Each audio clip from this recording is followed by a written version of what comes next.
So this time of the year in October, if you kind of look at the cycles of the year, and if you look at the cycles of the ideas that we talk about, this time of the year in October generally brings forward ideas of abundance and of bounty. If you look in Dr. Holmes' little book, The 365 Days of Science of Mind, in which he gives a daily treatment for every day of the year. In October, he's celebrating the bounty, celebrating the abundance that is here. And you'll see that in our human experience, you'll also see that there are certain cycles or certain areas of our life that we kind of rotate through, and we work on health, wealth, love, right employment, spiritual attunement. Those are the key areas when people come to a church or to a minister for an issue in their lives. It generally falls in one of those key areas. And if you go back and if you look at the archives that we're posting to the Internet Archive, the old talks, as well as those that are up on YouTube, there's like 70 talks on YouTube now, you'll start to see that those cycles emerge. And I mention that because if you find yourself challenged in a particular area of your life, you'll be able to go back and find those themes running through the talks, and you'll be able to kind of concentrate on that one area of your life until you have your aha, till you have your breakthrough. But October is typically a time that we stop and we reflect upon the sheer abundance of life. November, we focus on gratitude. December, we focus on what is the mystical Christ. What is it to be aware of the presence of God within each and every one of us, and so forth. But it's very easy where we live. It's very easy at this time of the year to recognize the bounty, to recognize the abundance. People, when we were more connected to the land than we are now, we're more urbanized than we were just a couple hundred years ago, before the Industrial Revolution. People are connected to the land, and as Khalil Gibran says in The Prophet, when we work the land, we stay connected to the seasons of life. We stay connected to the very principle of life itself. We have our hands in the soil. We sow the seeds. We harvest the crops. We see the animals being born in the spring and fattening throughout the summer. We can observe. We can be more with nature than we are today. We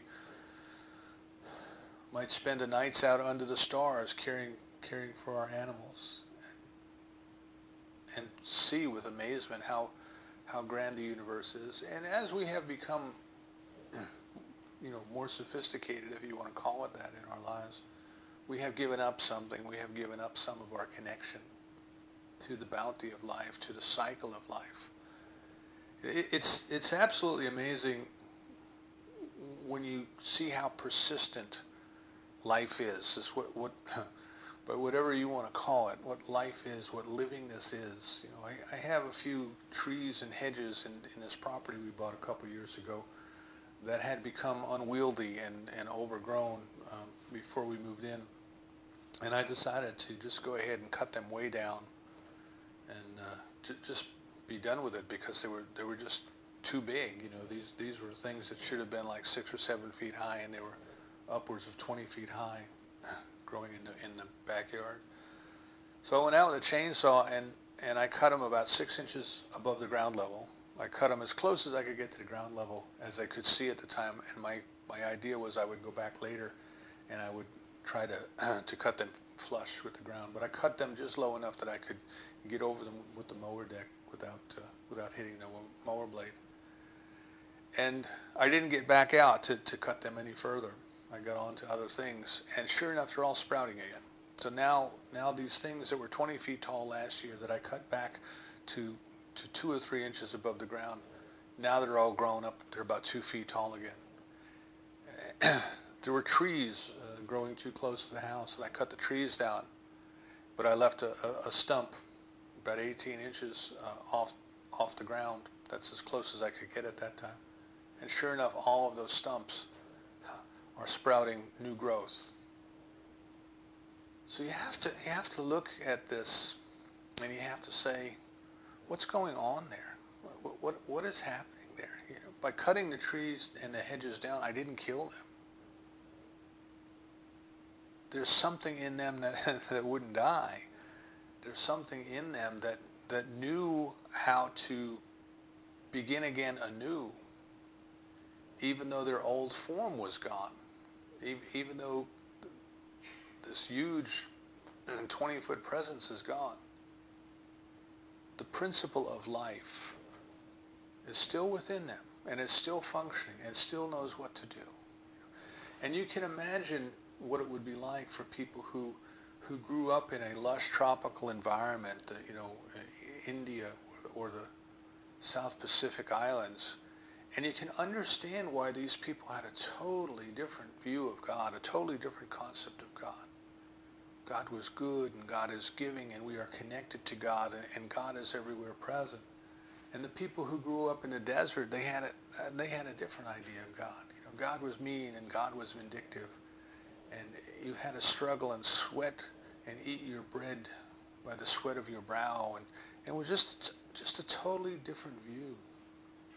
And I have to believe that it was shaped by their life experience. In other words, humans created God in their image and likeness, what they believed God should be or must be in order for their circumstances to be as they are. But this time of the year for us is easier for us to kind of see the abundance of life and the cycle of nature a little bit more clearly than we can in our busy work days, in getting in our cars and driving down the concrete highways, or getting in the buses and the subways or the airplanes, or just kind of living in a very artificial environment where everything is made and constructed, and we really don't get out into nature and see what's going on. And I love this time of the year because I love watching the little children when they get out in the pumpkin patch, you know. And I think there's pumpkin patches everywhere you go. And churches put them out on their lawns as kind of fundraisers for the kids, and the whole families go, and the little kids are just kind of running from one pumpkin to the next, to the next, to the next. There are more pumpkins there than they've ever seen before, it seems, you know. And they're all trying to find that perfect pumpkin. Or in this area, they build mazes out of hay bales. So they'll have a pumpkin patch, and then they'll have this maze, and the kids can go and wander through the maze. And of course, the hay is stacked up so high that they can't see. They can't see across from one side of the maze to the other. So once they get in there, you know, they're just between these two walls of hay bales, trying to find their way out. But you can hear them. You can hear the little voices calling out to one another as they run through there. And if you stop and think about the hay, just the hay and the pumpkins, just stop and think about those. Where did they come from? Where did all of that stuff, that matter, you know, that makes up, that organic matter that makes up the pumpkins and the hay, where did it come from? And how did it take the form of hay or pumpkins? And as we start to think about that, we start to become more and more aware of what I'll call the principle of supply. And I'm not the first, last, or only one to use that. I mean, other teachers have used it, and certainly that's where I got it from. But there is some power, there is some wisdom that knows exactly what to do and exactly when to do it and exactly how to do it in order to take the tiniest of seeds, you know, the pumpkin seeds or the hay seeds,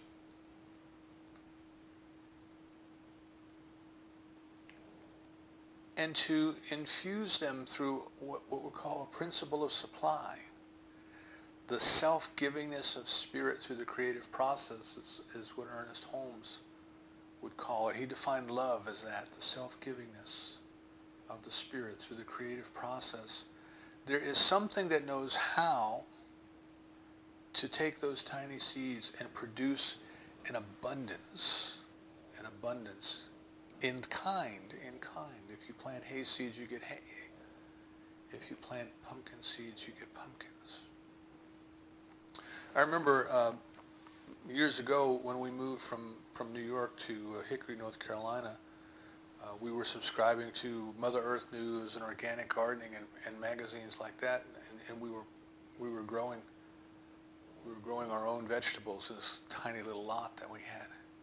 And I read an article about a man who lived in Connecticut, and he was reaching retirement, and he was trying to decide what he was going to do in his retirement.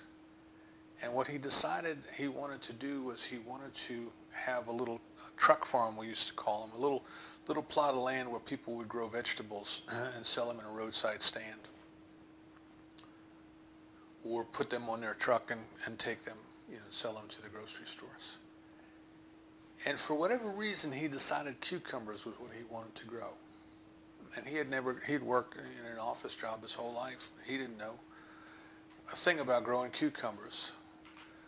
But he went around and he found stables, in the neighborhood where people kept horses.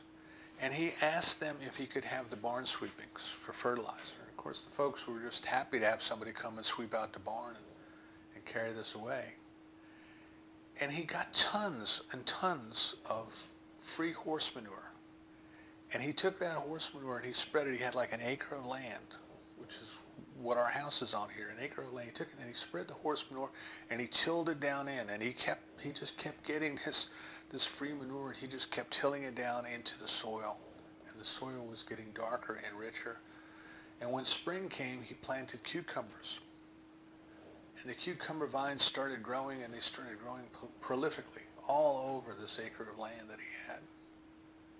And then the cucumbers, the vines, they started to put out the fruit. They started to produce the fruits. And he would go out every day and he would try to pick, because the way that cucumber vines work is if you let a cucumber get too ripe on the vine, if it turns to seed, the vine thinks that its work is done and it stops producing cucumbers. Its purpose was to produce the seed of the next generation. So you have to keep ahead of the vines. You have to keep picking in order to prevent letting a cucumber go to seed on one of the vines. And the man said that the vines were producing so many cucumbers so fast that he would start picking as soon as the sun came up in the morning, and he would continue picking until after it got dark at night, and he still couldn't keep up with them. He was taking like 1 ton to 1.5 tons of cucumbers off of this plot of land, he said, like every day. Maybe a week, I don't know. It was in a short period of time. But the abundance of life, you see, there was something in that combination there. There was something in what was going on that knew exactly how to provide whatever needs must be for those cucumbers to grow. It knew how to do it. The intelligence of the universe knew how to do it. All he had to do was to cooperate with it. So when we stop and think about what it is, what is supply? What is it about the pumpkins and the cucumbers and the hay that allows them to grow? And they grow because they are connected with their supply. They are connected with the very principle of supply. And the principle of supply goes beyond the mere water and the minerals and the fertilizer that is taken up through the roots of the plant and produces the body of the plant, the fruit of the plant, the shaft of the hay. It is beyond, it is more than just the chemical means. It is the wisdom and the intelligence that knows exactly how to do that knows exactly when to do that. And if you look at life, if you take human activity out of the picture for a moment, because human activity is a reflection of human consciousness. But if we look at the natural world, if we look at the world of the animals and the trees and of nature, we can see a perfect balance there. We can see a perfect balance. There is something in the principle of supply, in the wisdom of supply, that knows how to do it perfectly. So think about this. The mammals need to breathe air in order to live. And the trees are the perfect supply of that oxygen and that air. But life went one better and gave us the trees that need to breathe in the carbon dioxide that the mammals exhale. So you have this perfect synergy then. You have this perfect synergy. This one part of life needs oxygen. This other part of life provides it. This one part of life breathes off carbon dioxide. That other part of life needs it. And there's just this perfect balance, this perfect wisdom at work. There is an intelligence there that knows what to do, and it knows when to do it, and it knows how to do it. And so it is more than the mere oxygen or carbon dioxide, but it is the entire system of the lungs in the mammals, of the leaves in the trees. It is this entire system together that is demonstrating the principle of supply. So by supply, to make it easy to understand, or easier to understand, by supply, what I want you to think of is that the invisible, the energy, the divine, the invisible takes whatever form or forms as is appropriate for its expression of life. And it does so easily. No struggle or strain, It does so easily. And for the form of life that needed air, supply provided the trees. For the form of life that needed carbon dioxide, supply provided the animals. There are creatures on this earth that dwell in the ocean depths,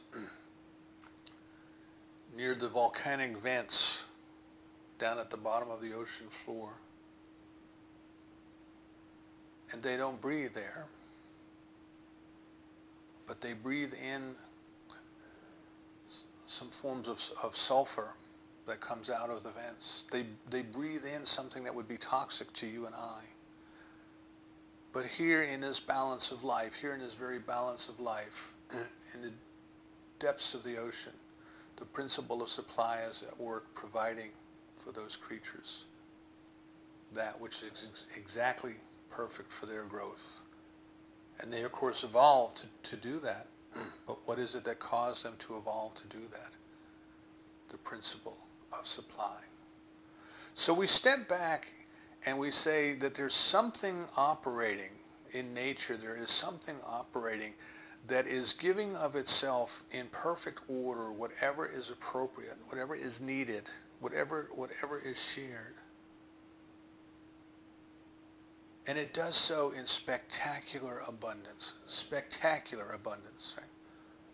If you can get out at night, on a clear night, and look at the stars, just experience the abundance. If you can't, go on the internet and go and look at the images from the Hubble telescope. Look at the magnificence of the universe. Look at how grand it is. How huge it is. It is so big that the human mind cannot even comprehend it. I get a kick out of when we read the articles on the internet and they start talking about the universe. And they talk about getting to the edge of the universe. And the human mind can't comprehend something that doesn't end. We don't know what it is. We don't understand eternity. We don't understand infinity. So we assume that there's an end to the universe. And I just wonder what they expect to see when they get there. Big sign, dead end. Universe ends here. So our mind can't comprehend the abundance that is around us. And yet, in our own lives, in our day-to-day living, in going about our business, we seem to experience lack. The world about us seems to experience lack. There is hunger, there is famine, there is war. There are all these things that make us stop and ask ourselves, well, if God is all there is, and if God is everywhere present, and if God is abundance, and God is peace, and God is love, then why do we have these examples, these experiences of war, of hunger, of lack, of limitation, of poverty? Why do we have those? Why in our own lives do we have times when making a living, when paying the bills may seem to be difficult? Why, if we have all of this intelligence in the universe that knows exactly what to do and when to do it and how to do it for all of the animals and the vegetables and the plants, why do we human beings seem to have difficulty in experiencing it? And Joel Goldsmith tells us the answer is because we have to realize God. We have to realize God. God is everywhere present, but the realization of God is not everywhere present. You see, we can do something that the plants and the animals cannot do. We can believe that we are separated from God. They cannot. You put the pumpkin seed in the ground, it cannot say, I'm not worthy to reach out. Excuse me, I just dropped a conference bridge. I got to call it back. Excuse me, for those on YouTube.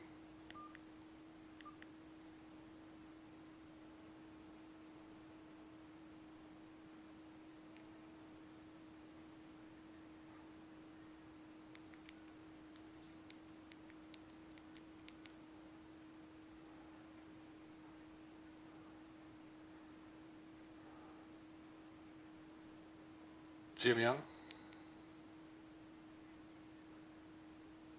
Okay, I'm back. Oh, sorry about that. I reached up to adjust my headset and actually hit the disconnect button.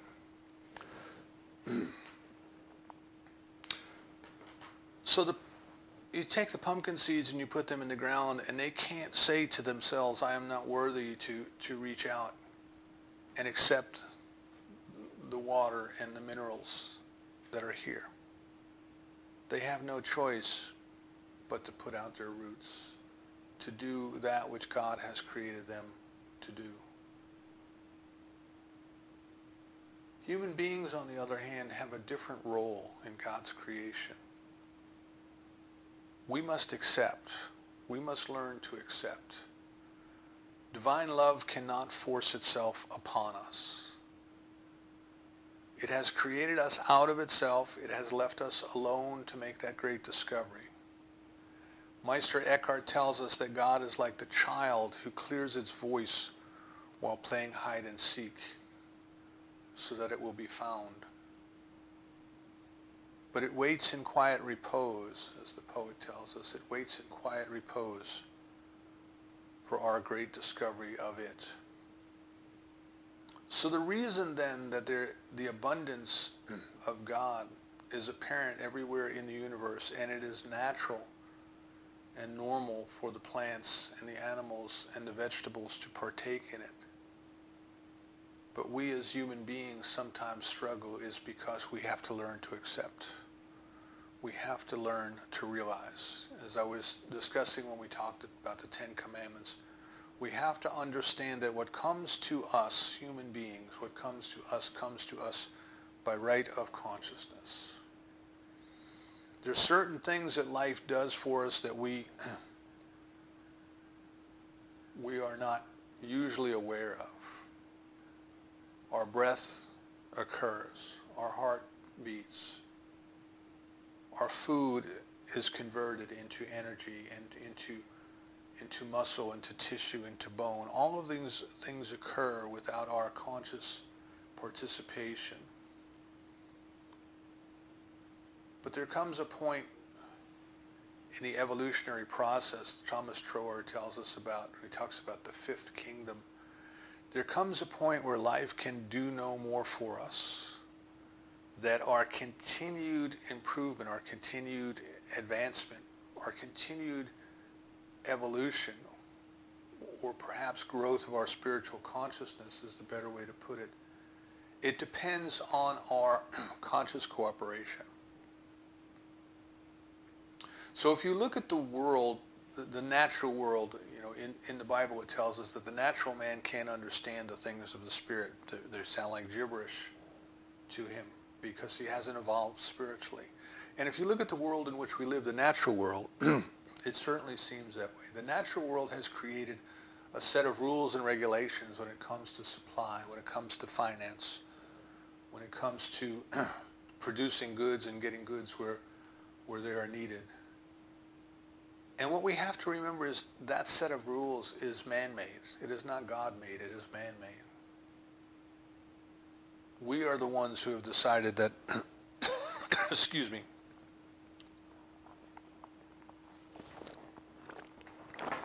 certain drugs should cost thousands of dollars in one country and hundreds of dollars in another, and things like that. We are the ones who have evolved this system based on the human idea that comes from a lack of awareness of its connectedness to the principle of supply. So the more we can get, the more we can hoard, the more we can accumulate, we think the better off we are. Human beings do. We human beings do. And the systems around the world that we have built for commerce reflect that.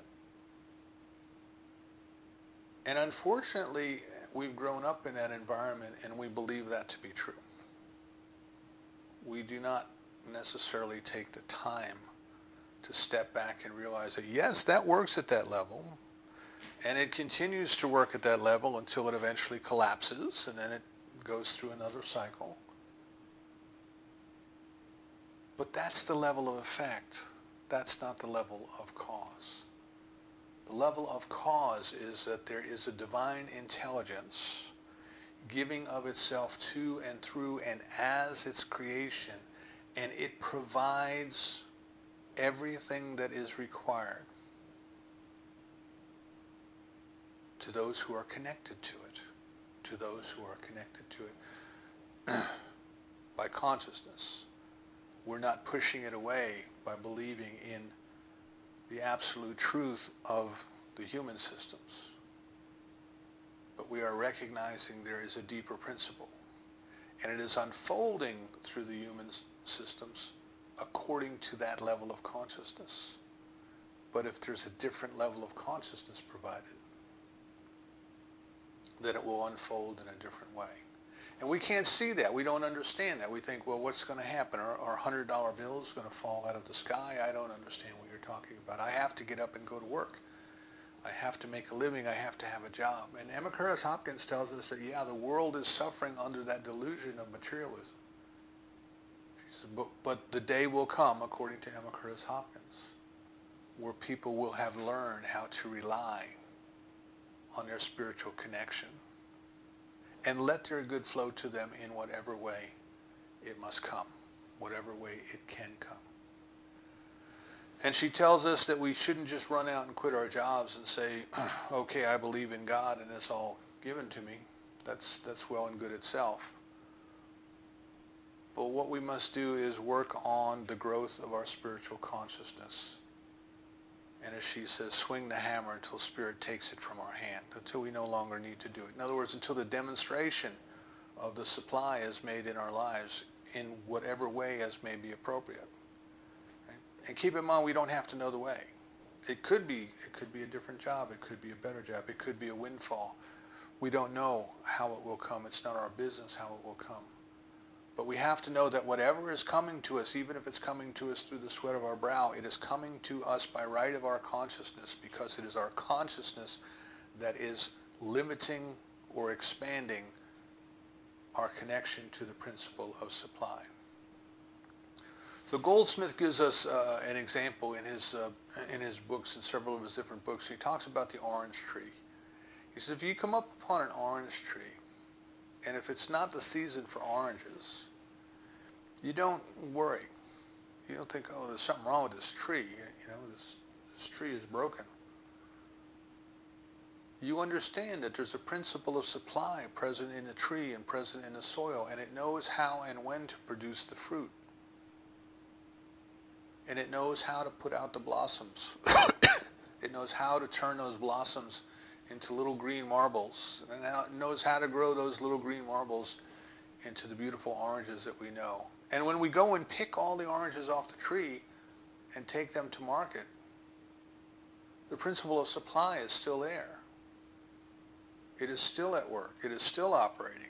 And the tree will put forth a crop next year.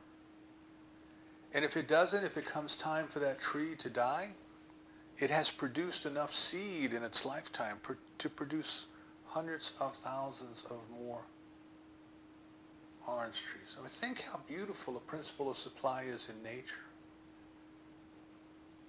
The tree gives forth its fruit, and its fruit contains the seed. And take an apple, for example, and a deer comes along and eats the apple. I used to love that when I was a kid. We would go out by the apple orchards. At night, we would go off to a farm upstate for vacation, and they had apple trees. And at night, we would just go sit and be quiet, and the deer would come up, and they would be eating the apples off the ground, the apples that fell from the tree. And the deer comes and eats the apple and leaves, but the deers can't digest the apple pits, the apple seeds. So as the deer goes about the woods eliminating the roughage, out comes the seed, surrounded in the perfect environment to help it grow. And it's already packed into the fertilizer that it needs. And you can see this principle of supply just multiplying, just growing, just if left to its own device, it knows how to give and to give and to give and to give. And our growth of our soul is to recognize that we are included in that we are part of that. And that as we do so,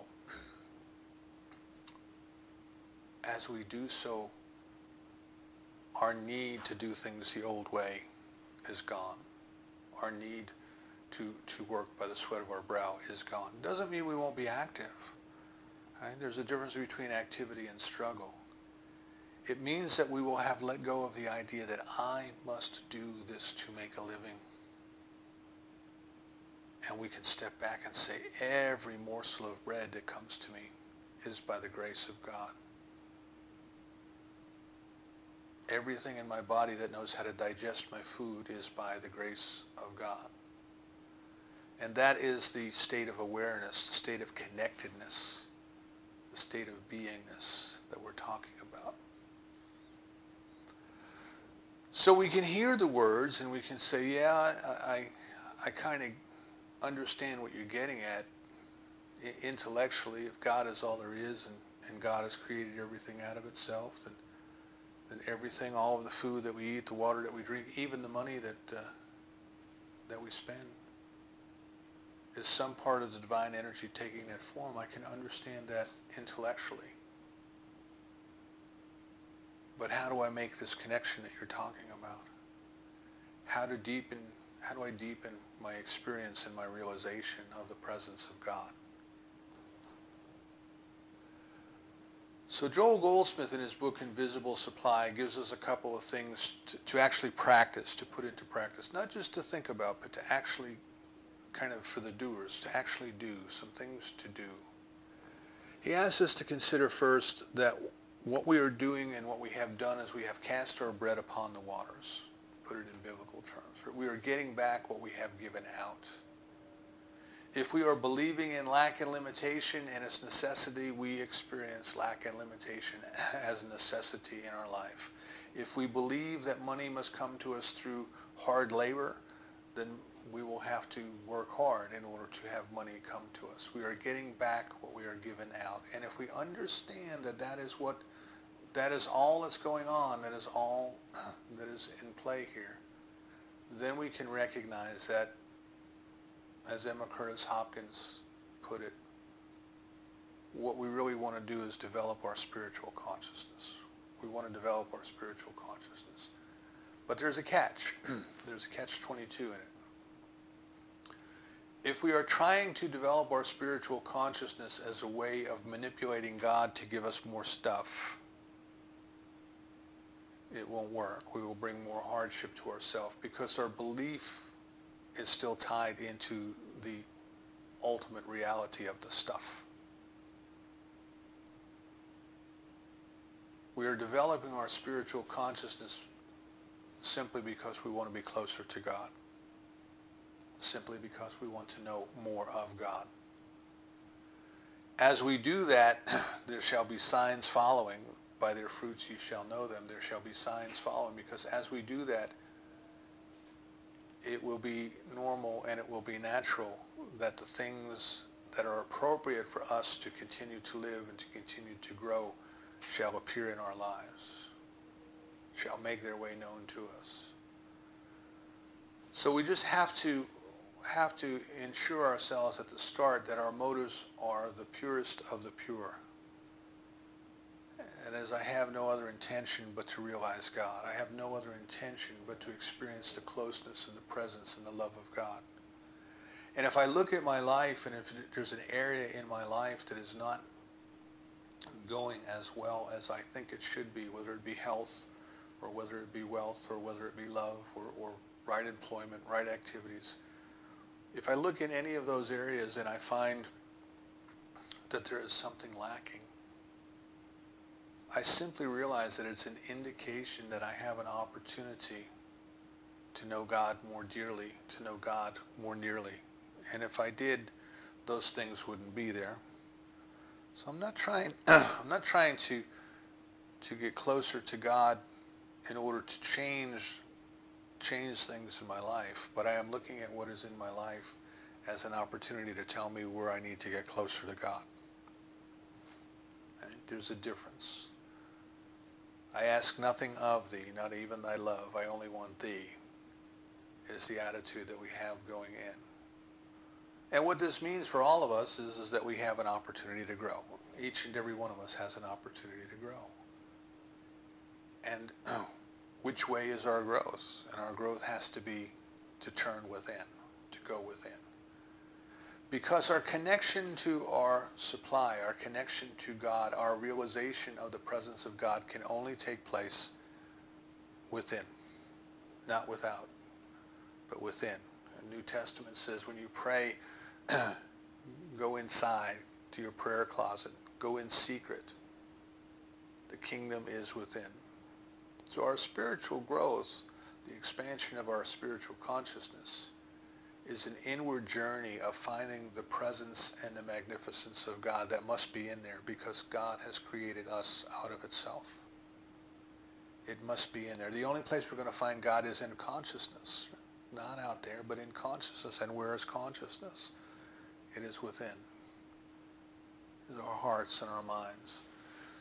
So the practice that Joel Goldsmith lays out for us is nothing new. It's he didn't invent it, he didn't create it, but he lays it out as a very practical way of us deepening our connection with God.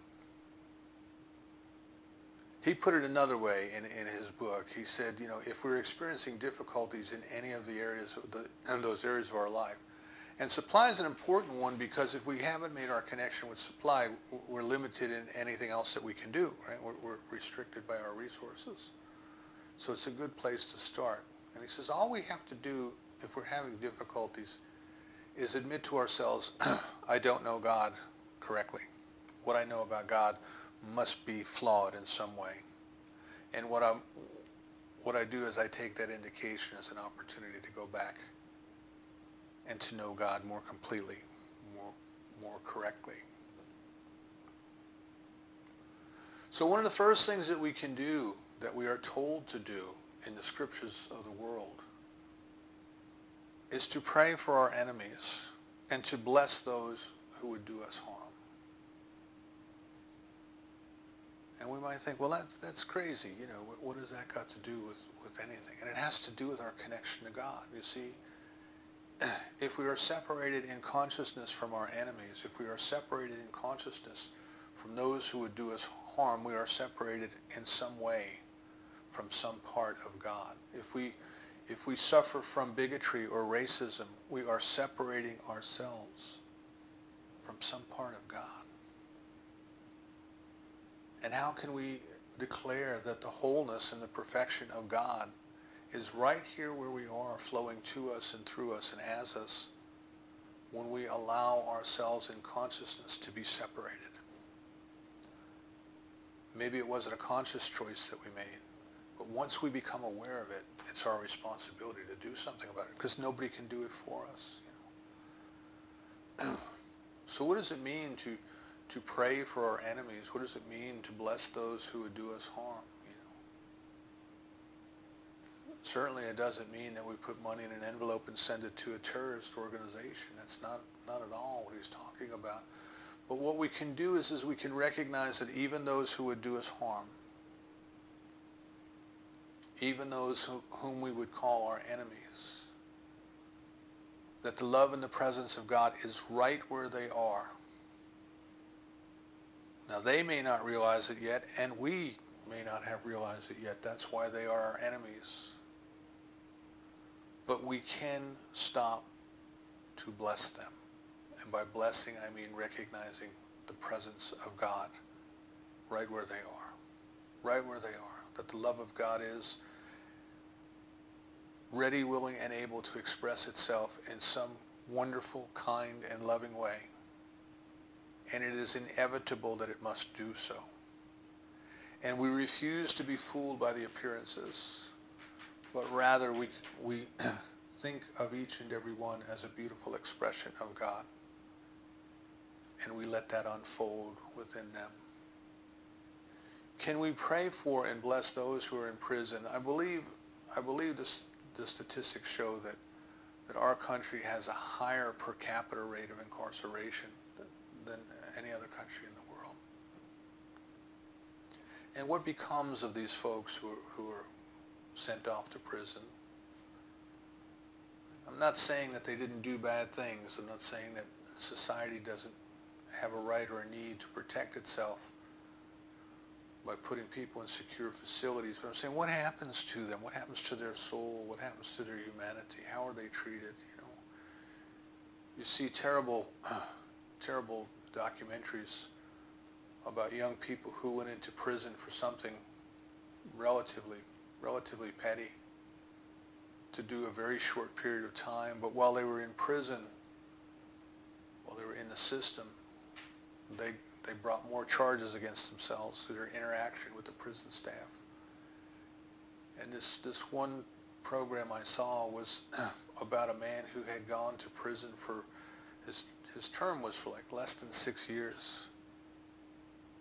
And it ended up that he was doing life without parole and solitary confinement because of the interactions he had within prison. So what of all of these young men and women in prison? Are they not still mothers and fathers and brothers and sisters and sons and daughters? Are they not human beings? Are they not spiritual beings who have the potential to grow and to realize the presence of God? And can we pray for that purpose? Can we pray to bless them and to know them as the very goodness of God discovering itself in some unique way? And at least just bring our attention to them, and our concern, and our caring, and our love. So pray for your enemies. Bless those who would do you harm. And in so doing, what you're doing is you are dissolving the barriers in consciousness that you have accepted from society. Maybe you created them yourself. Maybe somebody else explained to you that this was the way to behave. But you are dissolving those barriers between yourself and all of humanity. The poor, the hungry, the wicked, those who would do evil. They're all still human beings. And as such, they are worthy of our prayers. They are worthy of our love. They are worthy of our blessings. Gratitude is another practice that helps us to connect to all of life. When we can look at all of the good things that are here and we can see that they are good and we can see that God made them and we can see the miracle in the bowl of cereal we have for breakfast. If we could see the miracle in the way our body knows how to digest it. If we could see the miracle in the glass of water that provides for our body the moisture that it needs. How perfect is the sunrise and the sunset. How perfect is the planting in the spring and the harvest in the fall. How perfect is every breath of air that we take. And gratitude is a practice, and we're going to talk more about it in November, but gratitude is a practice that helps us to bring our consciousness closer to the realization of the goodness of God. There is giving and sharing and tithing is a much abused term. People have used the idea of tithing to gather for themselves a tremendous amount of wealth by convincing people that God wants you to give 10% of everything to them. And that's not at all what tithing should be about. Can you look about you in the world about you? And can you see the love of God in action? In the works of some organization or organizations or individuals? Can you see people who are doing what you consider to be the work of God, bringing into expression a greater degree of awareness of God's love? And can you support them? Can you send them a few dollars? Can you volunteer a few hours of your time? And best of all, can you do it anonymously? You know, the New Testament tells us don't try to hold your money up high and drop it into plates so everybody can see how much you're giving. Right? But can you do it without any expectation of repayment or any desire of repayment, but just to remind yourself that you are the flow of God. You are the self-givingness of God through the creative process. Can you put $10 in an envelope and slide it through the door, under the door of some place that is doing the work that you believe is good work? And do it not out of abundance, not out of surplus, right? We're told not to give that way. But give out of the knowingness that I am connected to the unlimited supply of God. And I am God's instrument of good, and I am sharing and giving of that which God has given to me, to keep it in circulation, to keep it moving, to keep it flowing. You know, so many times we try to hold on to things that we need to let go. We need to let them flow. We need to cast them upon the waters so they will return to us. And the last practice, and perhaps the most important that I want to talk about today, is that of contemplative meditation. And that is simply this. If we are experiencing a challenge in our life and we come to accept the fact that it must be because somehow, somewhere, we don't know God correctly, and God would not send this upon us or try to inflict this upon us, that somehow our ignorance has allowed it to be, then are we willing to take time to just sit and ask ourselves, what is it that I need to know about God? What do I know about God? Where do my ideas from God come? Can we utter our prayer in silence? Dear Lord, reveal to me whatever I need to know Thee more dearly. And can we learn to let that answer come to us from within? Now that doesn't mean that we sit down here and expect that at this very moment, because I close my eyes and because I ask the question, that the answer is instantaneously revealed to me. It may be. But more often than not, what happens is sometime later in the day, sometime in the middle of the night in our dreams, an aha moment will come to us. And we'll say, that's the idea that I was looking for. The greatest things in life are invisible. A great piece of art starts as inspiration somewhere in the soul of the artist. A great novel, great piece of music. And you and I are a great piece of work, a great piece of art that God has put into this world. So we want to let the ideas that we need reveal themselves to us in our quiet contemplation. And we want to expand that quiet contemplation from 20 minutes twice a day to all day long by simply being aware of the presence and the activity of God, by stopping deliberately to remind ourselves of the truth that God is all there is, or whatever affirmation speaks to us at that moment in time. And we are not affirming it to hope that we somehow can make it come true by repeating it. We are affirming it to remind ourselves that it is already true. So I invite you, as you go through this week, take time daily to just sit and ask yourself, what do I know about God? Take time to remind yourself with every bite of food that this is the principle of supply in action in your life. With everything that you give, with every prayer that you give, with every blessing that you give, with every dollar that you give, with every idea of tithing, to remind yourself that you are connected to the principle of supply. See, that's why we tithe. That's why the first 10% was supposed to go to God. It was to remind ourselves that we are already connected to the perfect law of supply. 10% of the seed was saved from the crop to put in the ground to grow next year's crop. It was a paying it forward thing. As I say, it became abused. People started to think, well, if I want $100, I'll just give away 10 and the other 90 will come back to me. And there are preachers out there who will tell people that's exactly right. Just send the $10 to them and it'll all be good.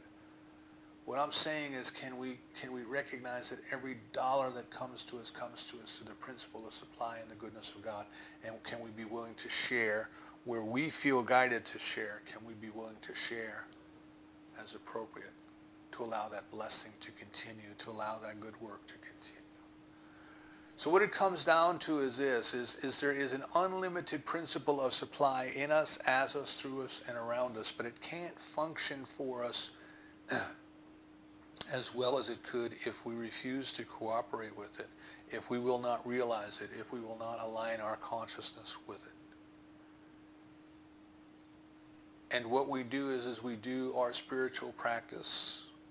We do our praying and our blessing. We do our giving and our sharing. We express our gratitude. We do our treatment. We do our meditation, all for the purpose of allowing our consciousness to grow in the awareness and the experience and the activity and the presence of God. As we do that, we become more and more connected through consciousness. And as we do that, then there shall be signs following. Then all things shall be added. But we seek first the kingdom, which is the awareness and the presence that is within. The awareness of the presence that is within. So I ask you to consider how much of your time, how much of your attention, and how much of your energy. Just think about your 24-hour day. In a 24-hour day, what percentage of your awareness have you been giving to the presence and the activity of God in, as, and through you? And whatever your answer is, can you increase it just a little bit? Just a little bit. Can you just give it a little bit more time, give it a little bit more attention, and let it unfold through you? And then, as Emma Curtis Hopkins says, the day will come when the love of God will take the hammer out of your hand and you'll no longer have to swing it, but you will be making your living by right of spiritual consciousness. You are God's instruments of love and God's instruments of giving. But if you are giving only from your own resources, you are limited. I invite you to open yourself up to the unlimited resources of God through your connection to the principle of supply, and allow God to give more of the magnificent gift that you are in this world through that connection.